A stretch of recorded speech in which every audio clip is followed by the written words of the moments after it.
except a few RAs or PUs, security and thuggery spread across 7 local government areas. And the situation in Kebbi State is stable. Voting is going on mainly in Birnin Kebbi.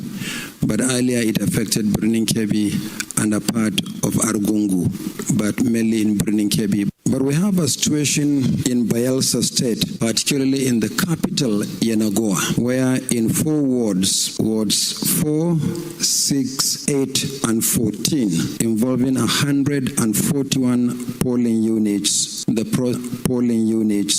process was disrupted. We remobilized security. The situation is calm for us to proceed with the process, but the youth corps members expressed some apprehension of going back. So we met with the security agencies and we have decided that voting in these 141 polling units where the materials are actually intact will take place tomorrow morning.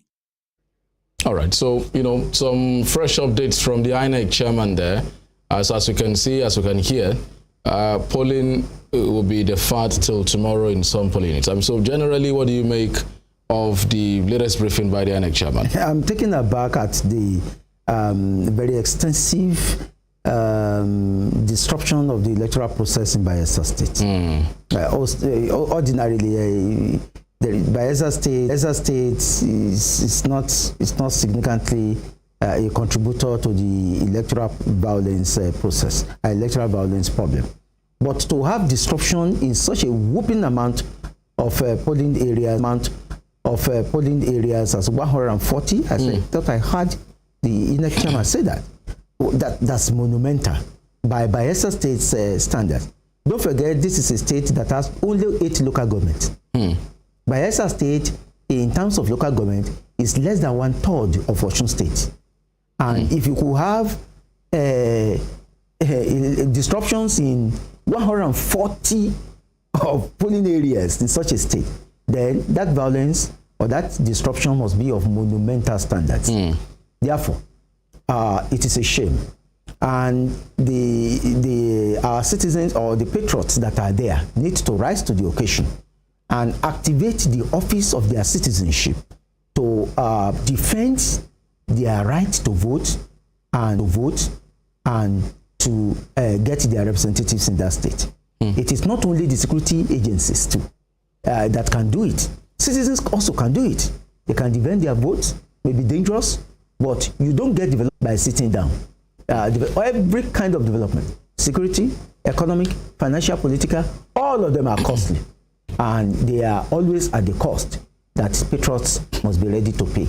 So it is disgraceful that is coming from the state of a former president of the Federal Republic of Nigeria.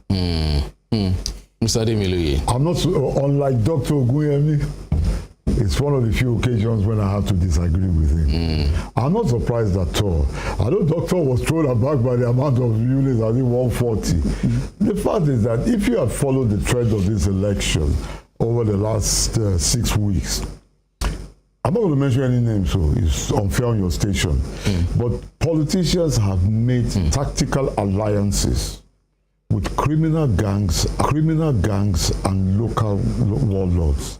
So if I say that I'm surprised if there's a blowout in places like Bayelsa, parts of Delta, parts of Rivers, I will be less than frank with you. Because once I saw that renowned warlords were endorsing presidential candidates, it didn't take any great foresight to know that there'll be hassle. Because what this has shown, Dr. Oguyemi mentioned that this is the state of a former president. How many states in Nigeria have a former president? States in Nigeria have a former president.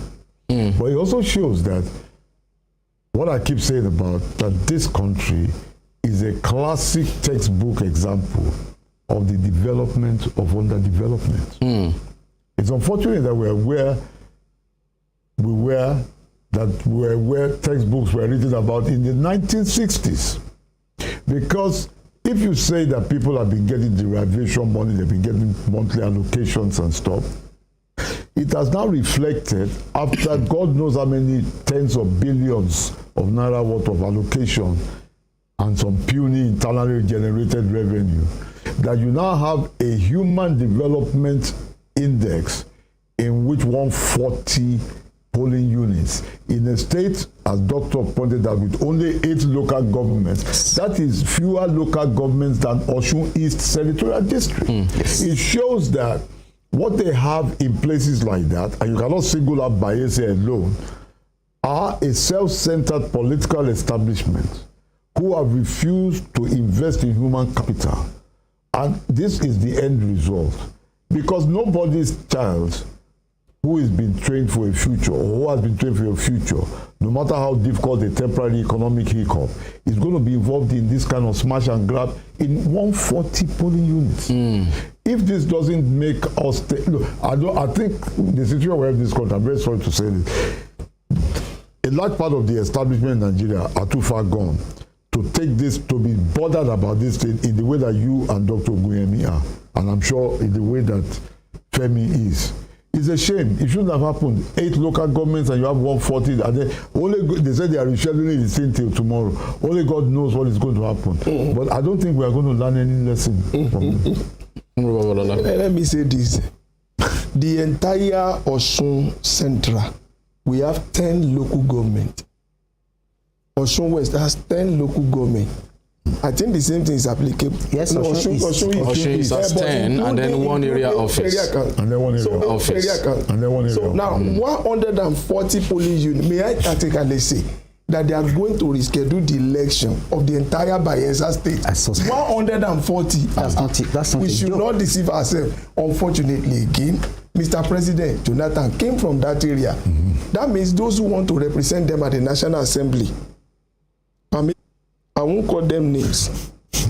That means they have ulterior motive to go to the National Assembly.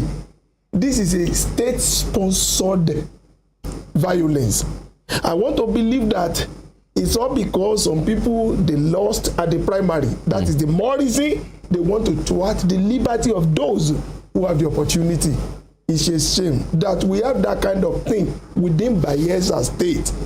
No, honestly, I doubt if there are men of integrity in that area. Okay, so I mean, tomorrow we'll get to talk more about the results. We should have the results. In fact, some of the results will be being collated, and then some of them will be announced later tonight. Some of them in the wee hours of the morning. Some of them is very early tomorrow morning, and then all through the day. And so maybe tomorrow we have more time to talk in depth about the election results after they've been announced officially by the EMB. But from the pattern of results you're seeing, is there any surprise to you, Dr. Oguyemi? I mean, from the pattern of results emerging from the ones you've seen, we can't talk about it in detail, but then, just looking at it, is there any surprise for you? Are you surprised by anybody's showing? I'm yet to be struck by any surprise.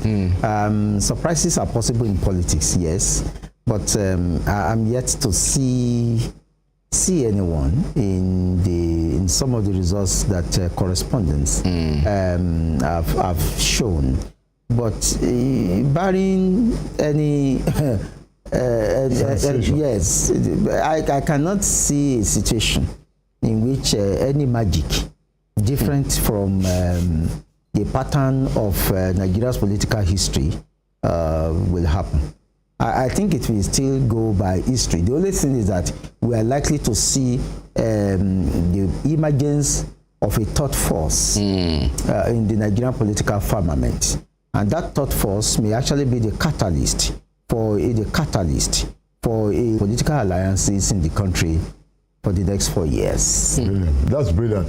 I've already detected something. I have to be careful. I mean, from the results that, I don't go by results that I read on the social media for some of this, but the results that my own children sent me, just a few, from Lagos State. It's quite interesting, and I know we'll discuss this tomorrow when it's INEC official. Yes. But what is happening in Lagos State, position of Dr. Oguyemi, even though I've not discussed this with him before, that a third force has not only emerged, but in the peculiar state of Lagos, and Lagos is a peculiar for all kinds of reasons, one of the duopoly that we have been used to since 1990, I'm not going to mention any names, has actually collapsed. in a way that you could not have envisaged in June last year. When we sit down to look at the official INEC here, yes. I'm not going to talk about speculation, but I think the key interesting point for me, rhyming with what, and I have a feeling that when we look at results from Kano, Jigawa, and parts of Katsina, there will be another fundamental rearrangement of those states. That, I think, to me, is the significant thing which is long overdue in this country. A realignment of forces that, as in Moses did not see the promised land, but I believe that they're not going to win any election now. But if I think we have unleashed an medium and long term for the sake of everybody's children, is a positive development.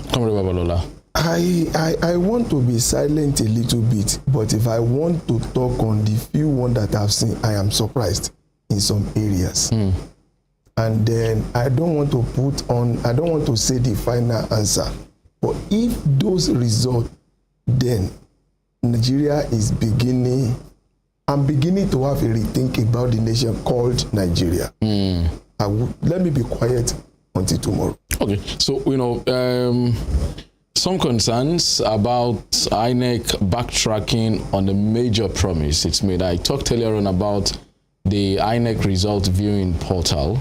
The Punch is reporting, and I've also gotten calls from some chieftains of some party saying from the national headquarters expressing concern about a turn of event. INEC, they claim, has flouted its promise it made on uploading results of election in different polling units across the country as they are sorted, counted, and collated. November is reporting that was when INEC Chairman Yakub Mahmood said there is no going back on its decision to upload results of the 2023 general elections on its portal to enable Nigerians to have a real-time view of the results as they are being collated. But as of 7:14, almost an hour earlier, the Punch said it shows that its check shows that no result has been uploaded. I also tried checking the other time, but I couldn't get around it when I checked earlier on. So INEC is saying that INEC has not uploaded anything yet,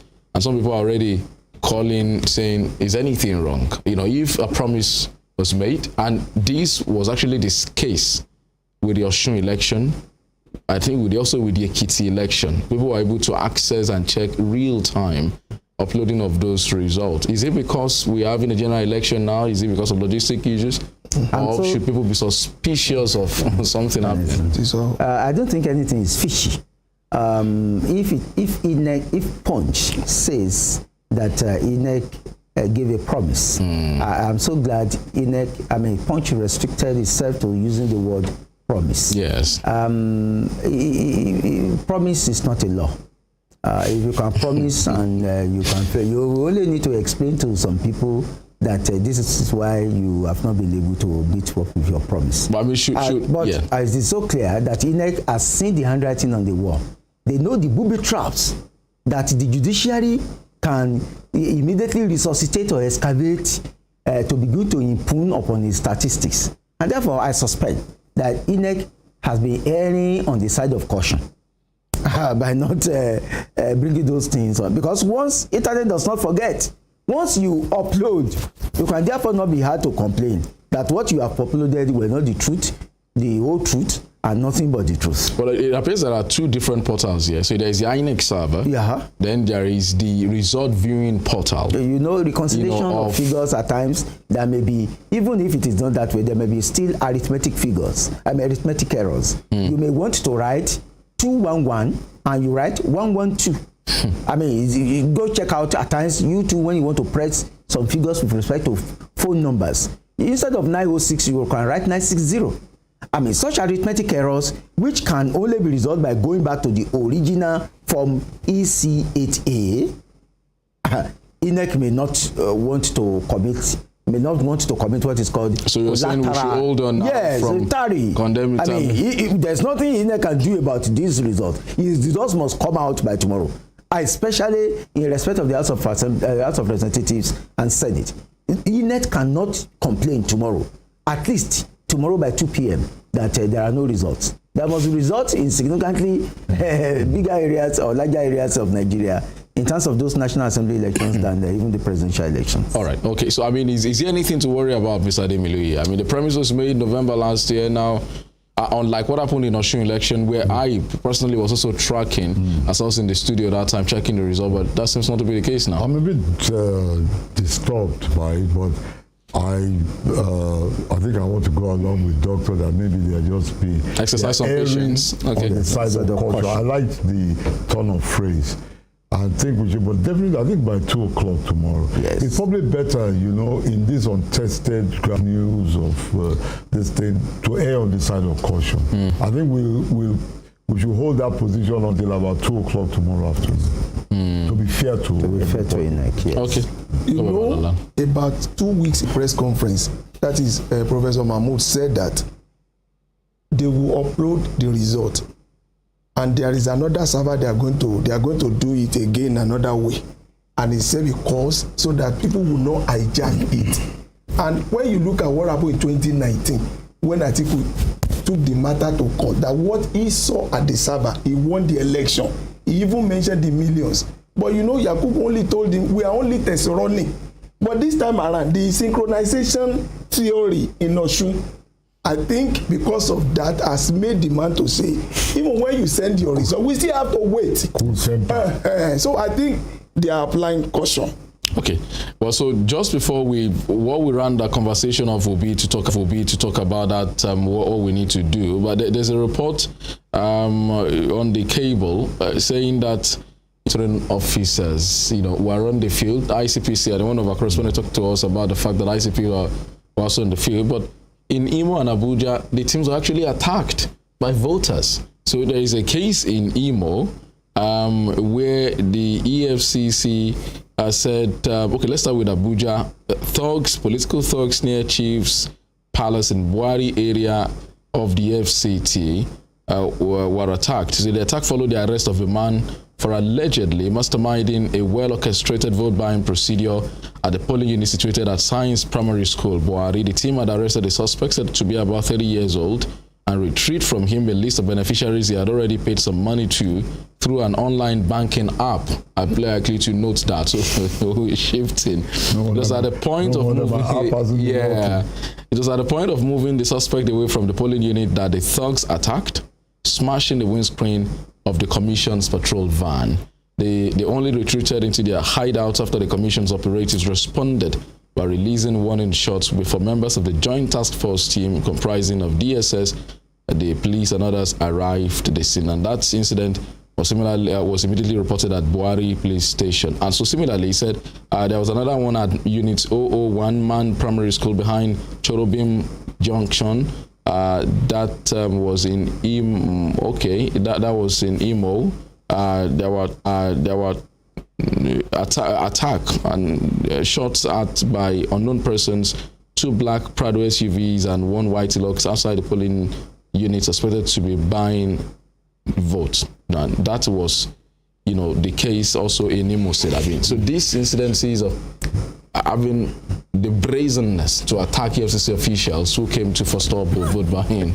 I'm surprised you used the word brazenness. Brazenness to commit violence against security operatives. In any part of the Southeast. I'll be surprised that very experienced journalists like you. I'm saying Abuja. Sorry. Yes, in Abuja. There's the other one is Imo. So okay. All right. I will not be surprised in Imo, but if it's Abuja, I'll be utterly surprised. But then, it falls within the purview of EFCC with respect to money laundering. To launder money means to take money either from a legal source to do an illegal business or from a legal business to do a legal business. For example, if you steal money and use it to build a hotel is big legal, but you stole money to build it. You are laundering that money. So if you take money from a legal source and use it to bribe a person that he will do quid pro quo, give you political votes, that's laundering. That's also corruption. So one thing I first of all salute the present process for is that it has brought the correct agency with the right mandate to do the apprehension. It is not within the purview of the police to be doing that. Although the police has an omnibus criminal jurisdiction to apprehend all manners of illegality committed against the law of the Federation. But the truth of the matter is that it is the specific mandate of EFCC and ICPC to do this apprehension. Now, they don't have the staff. I mean, the total staff that EFCC can ever muster in this country, they're less than 1,000. I mean, the only thing is that I'm sure they'll be going for high-impact individuals. Individuals that if they apprehend a whole network of criminality cascading down to the ordinary man in the innermost part of Nigerian streets will feel the impact. I think that is what they did. First of all, let's commend the EFCC for doing that. Action of the people around. You see, at times when you try to rescue a people or a country from bad governance, the people themselves may actually vote for bad governance. They may wish that you do not do that. That's one of the problems within Nigeria's corruption index. People who are benefiting from corruption will not want corruption to stop. So if you have been benefiting from bought votes and not the mandate, you'll be against any institution and brazenly attack that institution, no matter how justifiable the action of that institution. I think it's another low mark for the Nigerian public system. Mr. Ademile, I mean, you're surprised that voters, especially in Abuja, I mean, doctor said the one in Imo should not be a surprise to us because of the trajectory of events in that state for the past few, months or years now. But the Abuja one, though is in Buhari, is not, I think, doctor yourself made a reference to some parts of Abuja, Buhari, and the other part, the elite part, the other part. But that's not the elite. Yes. So these are on the outskirts and then not where the elite stay. Yeah. I think I'll be very careful about some tone of newspaper reporting in Nigeria. The standards have gone down, to be very honest. So that's true. I think we'll have to, a lot of the description, the turn of phrase shows that the standard of the media itself has collapsed, like say 30 years ago when publishers and sub-editors were much more fastidious.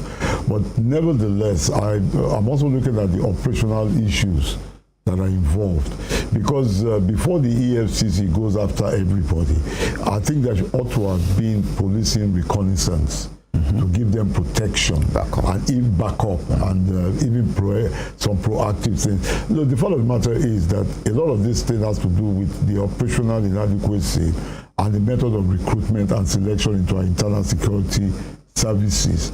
Because at every stage, you don't get a feeling that people are proactive.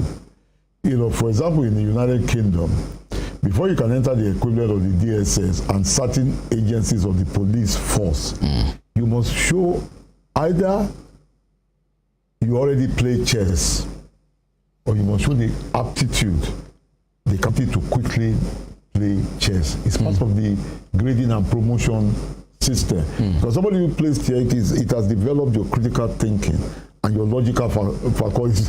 Chess is that, even our own IU, our own native IU, it's actually a way of, it's because we have not bothered to do academic study of IU. It actually develops the critical faculty. I'm sure both Dr. and Femi will agree with me. It should be standard for when you want to enter certain agencies. I think 6 weeks before the election, they should have targeted certain miscreants and stuff.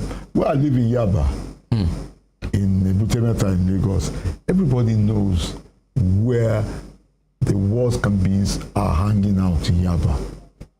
If the security forces want to sweep these guys away from Yaba 3 weeks before the election, anybody who has lived in Yaba for about 3 weeks will tell you where. You get what I mean?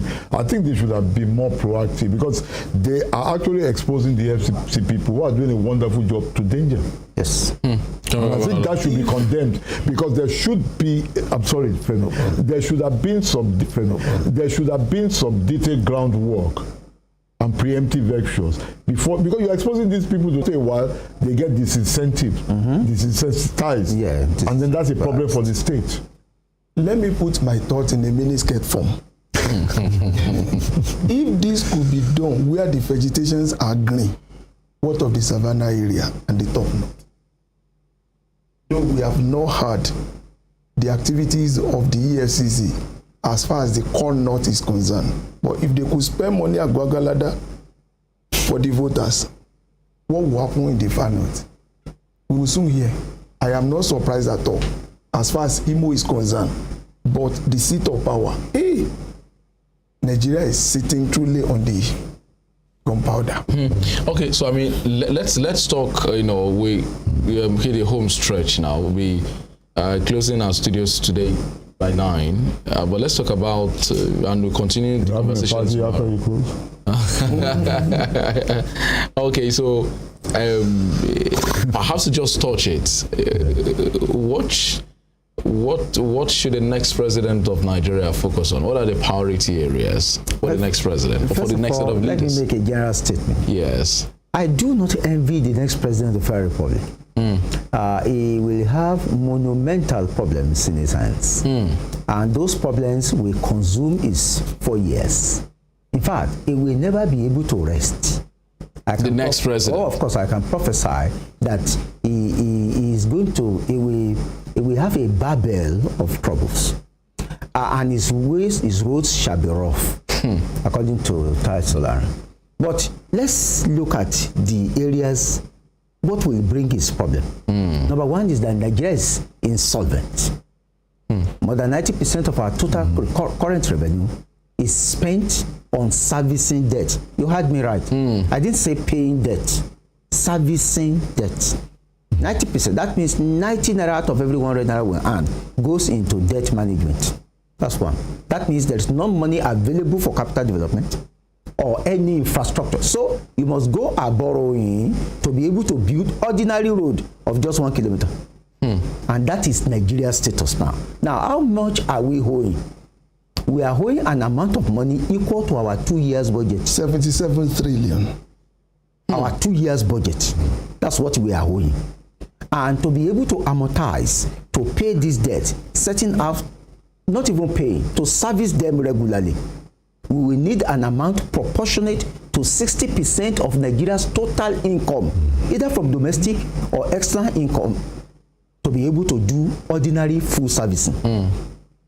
So what that means is that in a state in which you spend between 70 and 75% of your total expenditure on recurrent means consumption expenditure, salaries, overheads, and wages. Now, what is left to 25%? That means growing that economy is not possible. Not possible. Because for you to grow, you must spend at least 51%. Always more than 50% of your total income on growing. What grows the economy? It is the development budget, infrastructure, building roads, building bridges, ensuring that there's development of social factor, development of your labor force, human capital. Yes, that's what I want to say. And we don't have capacity for that. And then the fourth and the final one is the issue that has to do with the incapacity of the government to earn enough. You know, if your revenue stream is such that it can completely write off your current expenditure, you may not fear much. You will be able to say, okay, well, whatever I can take by way of savings will go into some capex, capital expenditure. But the truth of the matter is that we don't earn enough revenue. Do you know that the total revenue that Nigeria will be earning for this year's budget is just around 20 trillion? And what is that? It's just a drop in the ocean. In other words, it is less than $40 billion. Now, to be able to do electricity alone, just electricity alone, you need 100 billion every year for 10 years. $100 billion. $100 billion every year for 10 years. And yet, your total possible income is just about $40 billion American dollars that you will now have to spread over education, electricity, security, infrastructure. We ain't going anywhere, whoever becomes the president. So, what are my recommendations? I recommend 3 things. 1, let whoever wins this election put a cut through immediately to all the people that he has defeated. The elite, political elite that had won, that he had defeated in this electoral contest, and call them to Macedonia to help. He must call them for a solution to national problem. In fact, there must be multi-party agreement, elite consensus on what to do next, because no one, absolutely no one, among those that are contesting now, that has any blueprint whatsoever that can be assessed for solving the Nigerian problem. What we have are people who have competed very well among themselves to gain power. After gaining the power, what do? That's problem. You cannot hide anything in your closet. There must be a call to the intellectual elite, to the business elite, to the political elite, to the religious elite, other than stoke division in the system to come, because you need to pacify them. And finally, you need to negotiate or cut an understanding with the press to convey your message. Without that elite consensus, the president will not do anything. The third, or the second rather, is the issue that has to do with, look, we should remove politics from infrastructure development. Without infrastructure, W.W. Rostow has established that in the precondition for takeoff, if infrastructure is not there, roads, water, electricity, it is the minimum irreducible in modern development, modern economics, that you cannot do anything except there is electricity. You ain't going to move anywhere. Now, what does Nigeria need? Agagu, former Minister of Power, said Nigeria must get nothing less than 80,000 megawatts of electricity to be able to achieve at least 50% of its potential. 80,000. 80,000. The highest we have ever generated was 7,000 megawatts. As we speak, it is less than 5,000 megawatts. Imagine 5,000 megawatts to your need of 80,000. You are actually going nowhere. That's just about 5% of your need. You are not even getting up to 10% of your need. 1/10. See, we are in the cul-de-sac. The final and the third one is the issue that has to do with healing the country.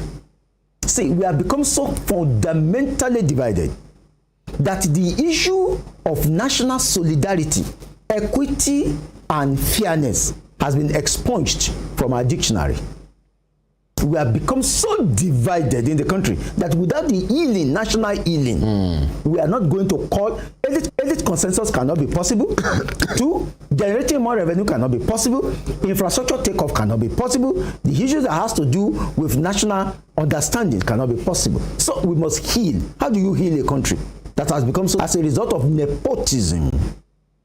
What you do is that you call a national conference, a pan-Nigerian conference, which must contain not only members of the National Assembly, but an equal number of people from the streets, distributed into gender, into press, intellectual, and bring them into the civil to handle the issue that has to do with Chapter 2 of the Constitution, the fundamental objectives and directive principles of state policy, to expeditiously expunge Section 6, subsection 6, paragraph C from the Constitution, that makes that Chapter 2 injusticiable, and then use appointment and promotion to offices at the federal level to be so balanced as that people can see that you have healed Nigeria from its nepotistic past. These are my suggestions. Well, a lot, and so it sounds like a mountain to climb for whoever is coming to rule this nation next, or to govern this nation. That would be the right choice of what to do. Mr. Ademilu. Yeah. By Wednesday, a winner would have been added. Yeah. Yes, sir.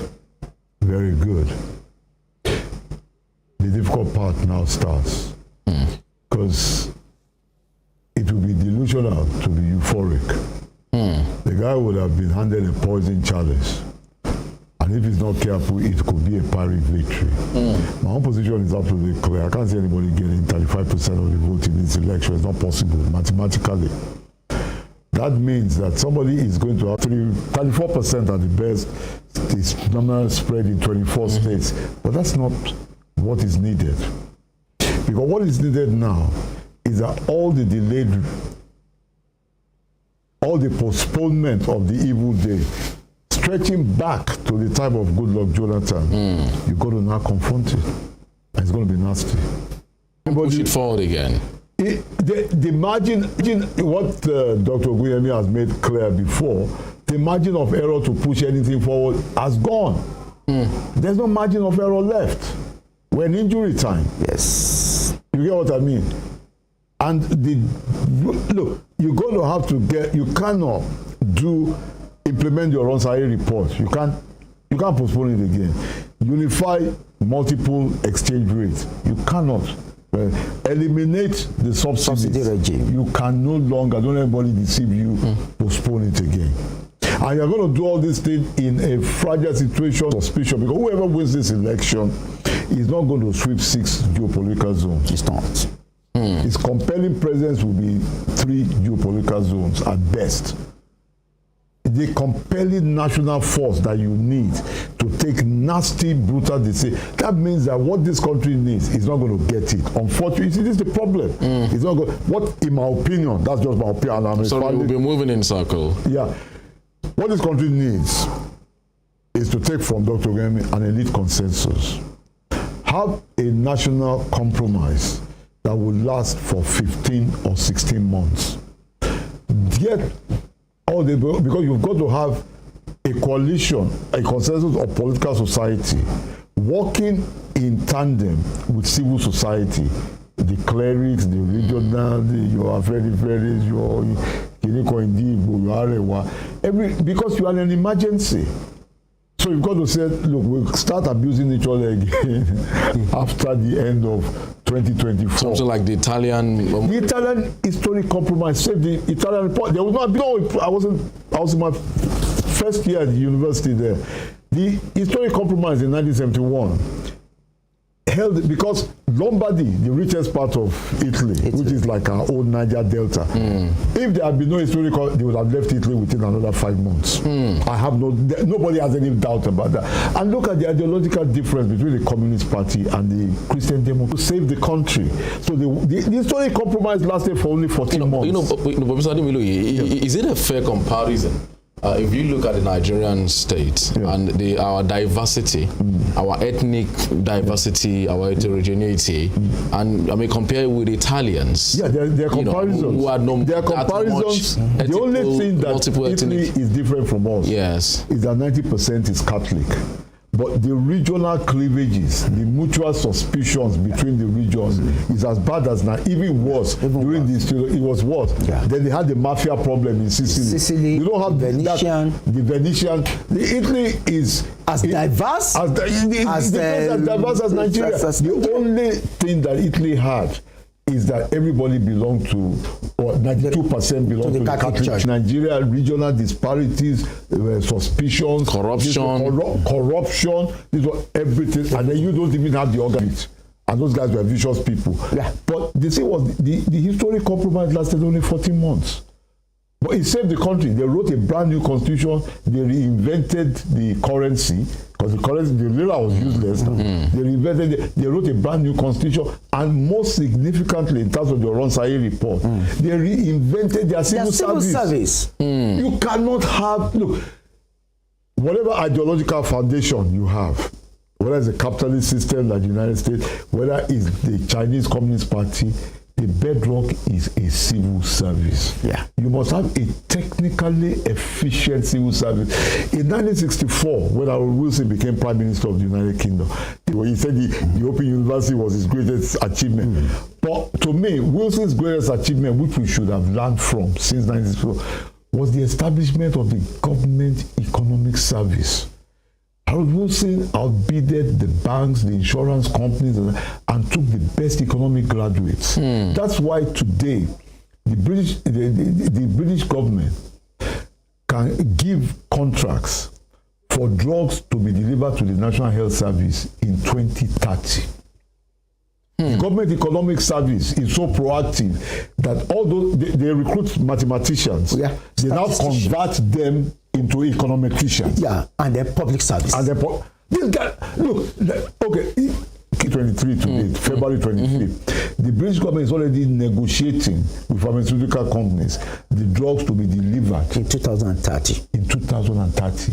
Because they know the demographics, they know the amount of old people, they know the amount and they can project. How many people come into the UK, how many economy into the space, how many human beings will be there, migration and natural birth, everything. And all that. How many over 70s? What are the health needs of over 70? You know that kind of.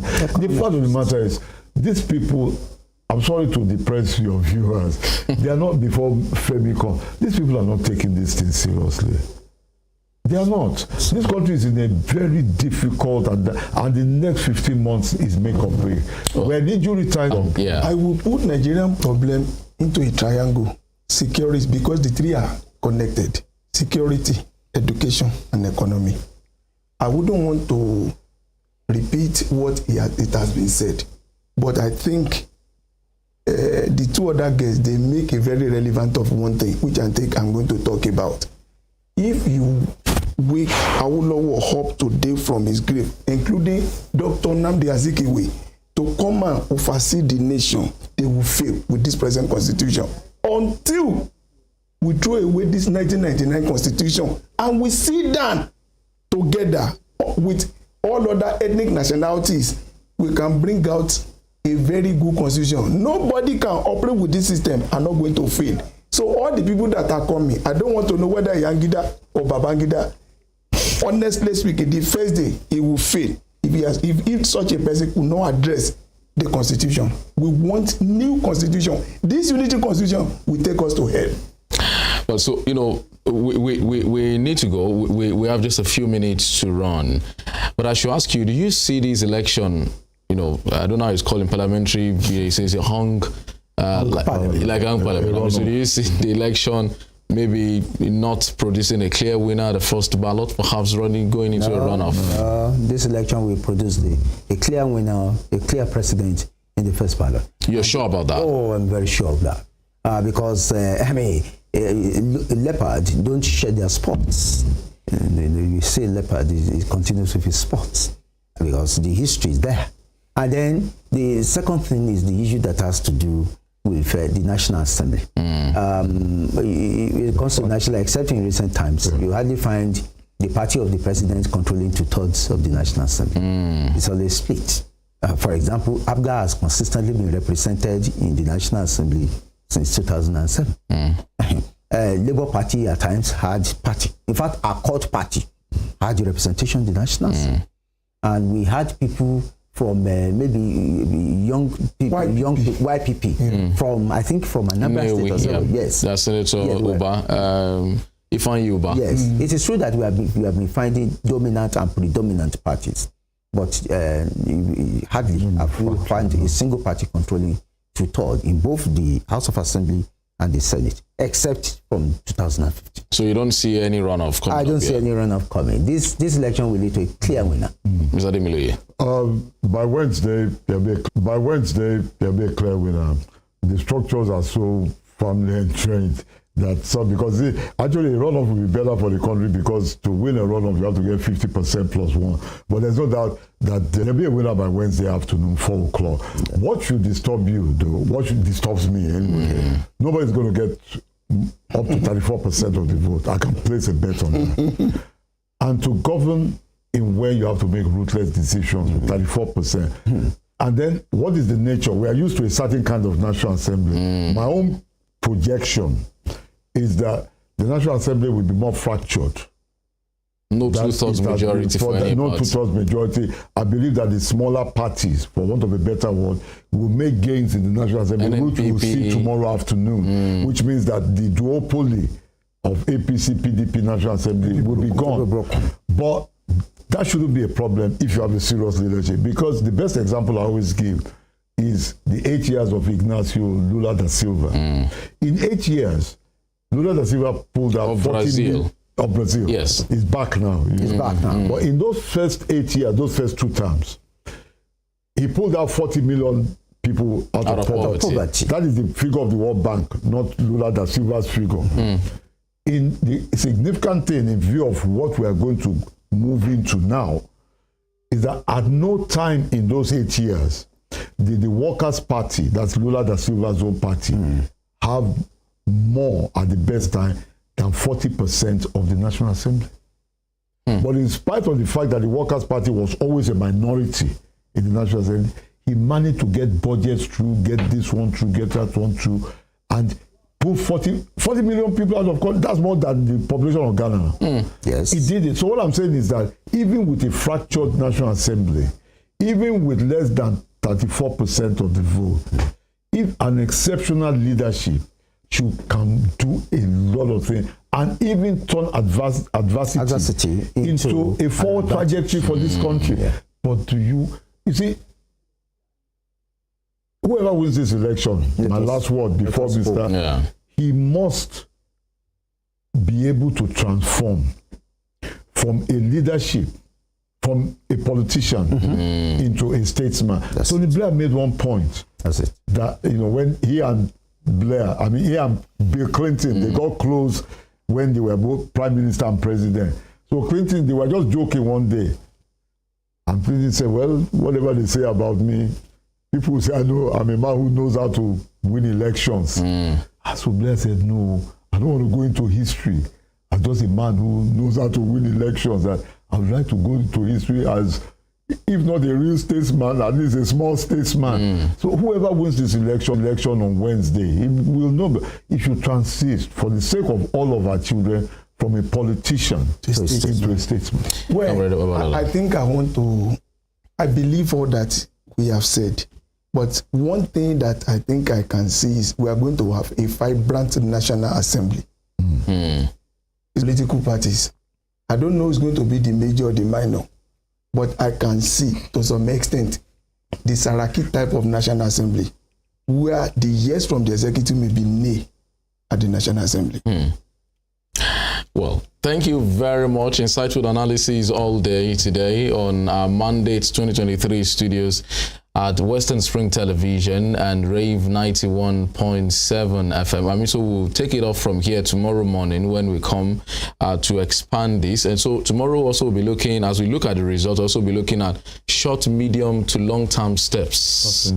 You talked about the fact that if we are serious, or if any of the parties are serious, some other critical bills. And I remember also when Obasanjo came in, not long after he came, he introduced some of the bills to fight corruption. EFCC and ICPC, show some of preparation. So you talked about how important it is also for us to have some of these. So I'll be asking what short to medium to long-term steps, plans we should have. You said this country is at a precipice. Yes, we can't afford to kick the can down the road anymore, and so we need to. Well, we'd like to thank you most sincerely for your sacrifice, for your labor, for your patience with us all day. Our listeners, our viewers also appreciate you.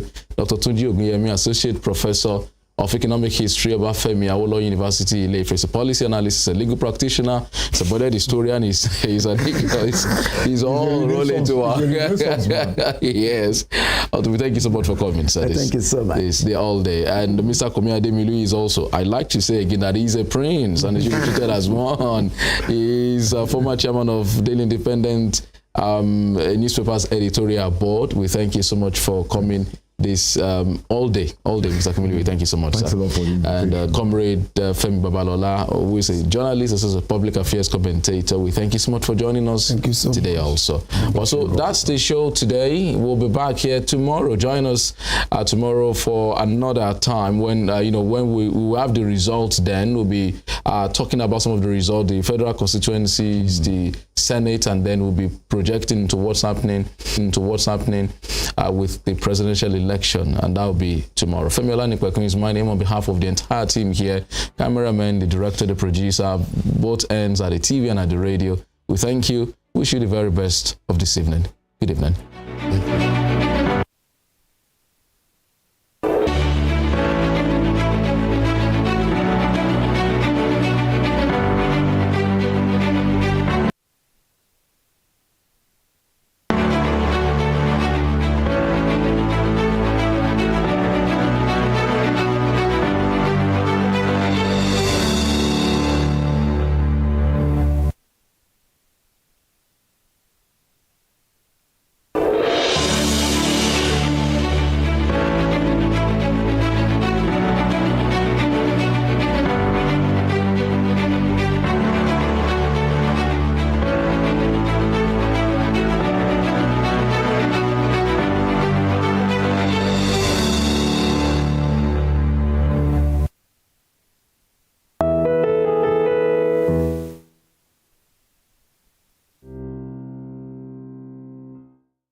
Can you imagine the feeling when you get your news as the break with facts and clarity?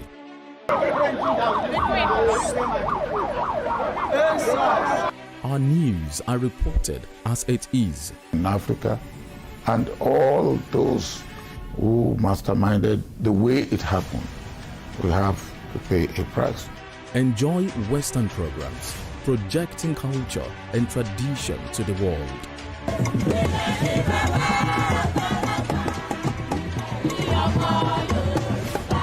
Brought to you as the break and recapped every hour for your update.